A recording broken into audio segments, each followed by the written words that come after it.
I was born in Vienna, Austria, on September 22nd, 1931. We went to our neighbor's apartment who was in the street, and everybody was looking out of the windows, but they didn't have the curtains drawn. They were like peeking out of the windows, and I wanted to see what it was. And I saw these whole motorcades and, oh, what this is. But I started to sense,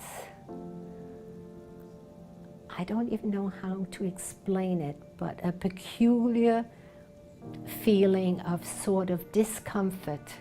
It began to touch me personally the next day when I went down with my mother to the park that we always went to. And then I saw this sign, no Juden, and I said, what is this, you know? I had to stop going to school because it was a Jewish school, as I said. It was right outside the Vienna woods. And what would happen is it was a great target for what I began to see a lot of, was the Hitler Youth. And they would throw rocks at us. So she did what she had to do to get me on that Kindertransport. I really didn't understand where I was going and what was going on, but I saw all these children getting on this train. Some of them were crying, but some of them were not. At that moment, I think a realization came that all this stuff that had been going on with my mother and all the nervousness in the house culminated into this. And I didn't know what this was.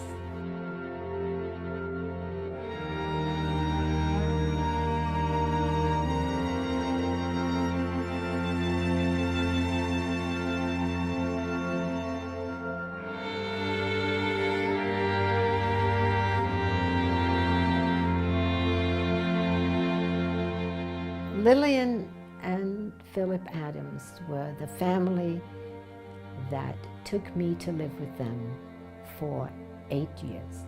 I must have had half a dozen dolls when I got there. I had a tricycle, I had balls, and there wasn't a thing that they didn't have for me when I went there. I was crying all the time. And I remember one day looking up at tea time, we were eating, and everybody around the table, they're all crying. And I'm looking at them and I'm saying, why are they crying? I know why I'm crying, but why are they crying?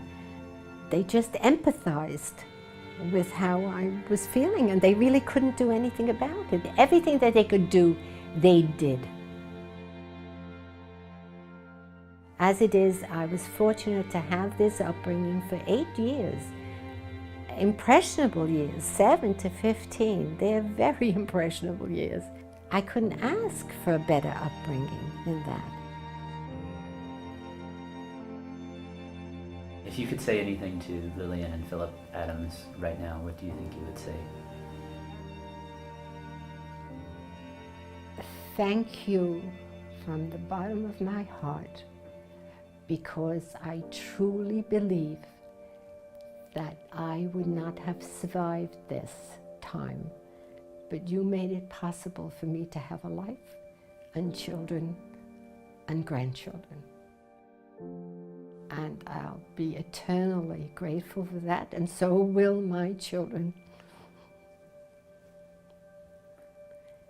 We have a word in Yiddish that says, they really did a mitzvah, which means a very good thing.